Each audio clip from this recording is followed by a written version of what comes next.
नमस्कार दोस्तों, स्वागत है आपका आपके अपने यूट्यूब चैनल पर।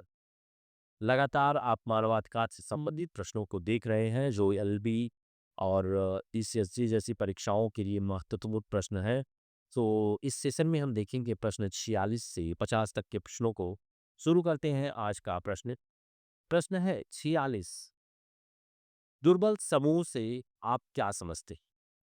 उत्तर: दुर्बल समूह व्यक्तियों के कुछ ऐसे समूह होते हैं जो प्रकृति के द्वारा या सुस्थापित रूढ़ियों के कारण निर्बल होते हैं, जैसे बच्चे, महिलाएं, अक्षम व्यक्ति, वृद्ध व्यक्ति, प्रवासी कर्मचारी या किसी विशिष्ट मूलवंश से संबंधित व्यक्ति।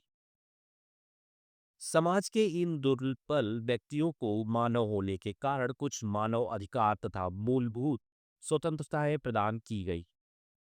इन्हीं सब समस्याओं को ध्यान में रखते हुए समाज में उनका अस्तित्व बनाने, उन्हें संरक्षित रखने के लिए मानव अधिकार के रूप में अधिकारों की उत्पत्ति हुई है। इनके अधिकारों के सुरक्षण के लिए संयुक्त राष्ट्र के तत्वाधान में बहुत से अभिसमय बनाए गए, जिनमें बहुत से अधिकार किए गए। एक, पुरुष एवं महिला की समानता के सिद्धांत को लागू करेंगे। दो, प्राण का अधिकार। तीन, अभिव्यक्ति की स्वतंत्रता का अधिकार इत्यादि। अगला प्रश्न है प्रश्न 47। चतुर्थ जेनेवा अभिसमय 1949 के अंतर्गत असैनिकों को प्रदत्त संरक्षण की संक्षिप्त में विवेचना की। उत्तर: चतुर्थ जेनेवा अभिसमय 1949 के अंतर्गत असैनिकों को प्रदत्त संरक्षण जेनेवा अभिसमय 1949 में यह निम्नलिखित प्रकार के प्रावधान है। क, युद्धरत क्षेत्र में विदेशी शत्रुओं के साथ व्यवहार। ख, बीमार तथा घायलों की सुरक्षा तथा नागरिकों के लिए सुरक्षा क्षेत्र की स्थापना। ग, युद्धरत तथा युद्धरत आधिपत्य वाले क्षेत्रों में नजरबंद या स्थानबंद लोगों के साथ व्यवहार। तथा घ, युद्धरत आधिपत्य वाले क्षेत्रों में नागरिक जनता के साथ व्यवहार है।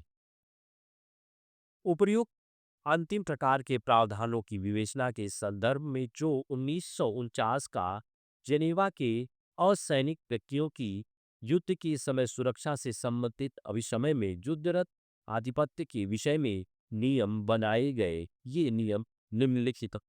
एक, जेनेवा अभिसमय द्वारा यह नियम बनाया गया है कि आधिपत्य स्थापित करने वाले प्रदेश द्वारा असैनिक जनता को बंधक के रूप में नहीं पकड़ा जा सकता तथा उनको सामूहिक दंड नहीं दिया जा सकता।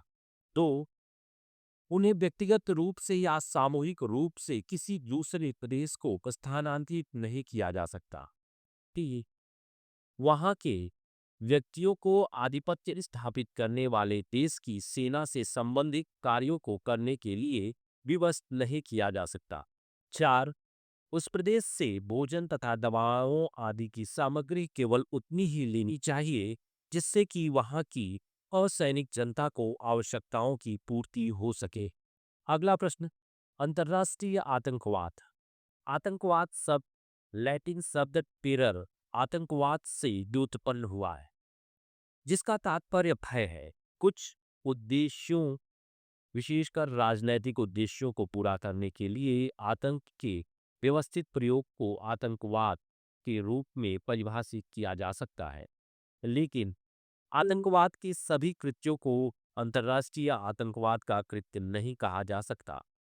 अंतर्राष्ट्रीय आतंकवाद में उन कृत्यों को शामिल किया जाता है जिनमें दो या दो से अधिक राज्य शामिल रहते, अर्थात जहां अपराधकर्ता तथा पीड़ित विभिन्न राज्यों के नागरिक हैं या जहां कार्य एक से अधिक राज्यों में पूर्णतः या अंशतः किया जाता है।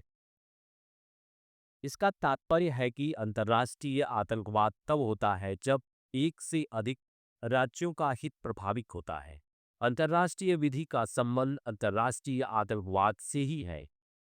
आतंकवाद के उन कृत्यों को नियंत्रित करने के लिए राज्य विधि लागू होती है जो केवल राज्य की सीमाओं के अंतर्गत सीमित रहता है और जिस सुविधा के लिए राष्ट्रीय आतंकवाद कहा जा सकता है। अंतर्राष्ट्रीय आतंकवाद शांतिकाल में या सशस्त्र संघर्ष के समय में या तो हिंसा के साथ या बिना हिंसा के कार्य किया जा सकता है।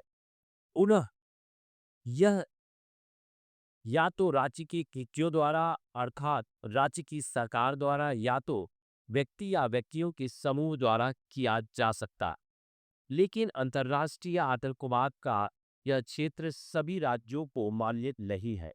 पश्चिमी राज्य अंतर्राष्ट्रीय आतंकवाद के क्षेत्र के अंतर्गत सरकारी कार्यों को शामिल करने के लिए सहमत नहीं है, जबकि तीसरे विश्व के राज्य तथा उपनिरपेक्ष राज्य इस मत के हैं कि अंतर्राष्ट्रीय आतंकवाद उसी तरह राज्यों के कृत्यों को शामिल करता है।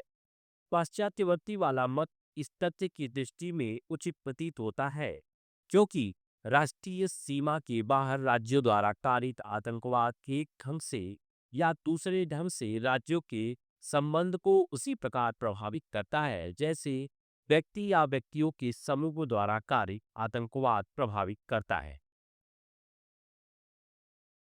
प्रश्न 49। समान कार्य के लिए समान वेतन। आर्थिक, सामाजिक एवं सांस्कृतिक अधिकारों की संविदा के अनुच्छेद 7 में यह कहा गया है कि ऐसे पारिश्रमिक जो सभी कामगारों को दिया जाता है को न्यूनतम रूप से कम किसी भी प्रकार के भेदभाव के बिना समान मूल्य के कार्य के लिए समान पारिश्रमिक एवं उचित मजदूरी से युक्त होगा तथा विशेष रूप से महिलाओं को ऐसी कार्यदशाओं की प्रत्यापूर्ति की जाएगी जो पुरुषों द्वारा उपयुक्त कार्यदशाओं से कम नहीं होगी और उन्हें समान कार्य के लिए समान वेतन प्रदान किया जाएगा। भारत के संविधान के अनुच्छेद 39 के खंड डी के अंतर्गत जो राज्य के नीति निर्देशक तत्वों का भाग है, यह प्रावधान किया गया है कि पुरुषों एवं महिलाओं दोनों को समान कार्य के लिए समान वेतन प्रदान किया जाएगा। प्रश्न 50। एकांतता का अधिकार। उत्तर एकांतता का अधिकार है। एकांतता का अधिकार एक ऐसा अधिकार है जो किसी व्यक्ति को बिना हस्तक्षेप के अपना जीवन व्यतीत करने के लिए एकाकी छोड़ देने से संबंधित होता है।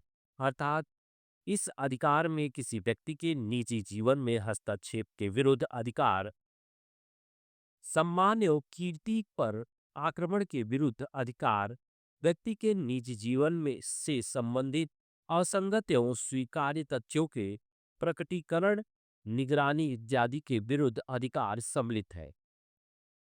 People's union for civil liberties बनाम भारत संघ AIR 1997 SC 568 के मामले में, जिसे वोन टेपिंग केस के नाम से जाना जाता है, उच्चतम न्यायालय ने यह धारण किया कि प्राण तथा व्यक्तिगत स्वतंत्रता के अधिकार में एकांतता का अधिकार सम्मिलित है और एकांतता के अधिकार में घर अथवा कार्यालय में एकांत में टेलीफोन पर वार्ता सम्मिलित है और इस तरह टेलीफोन टेप करना व्यक्ति के एकांतता के अधिकार का उल्लंघन करना है, अतः अनुच्छेद 21 का उल्लंघन है।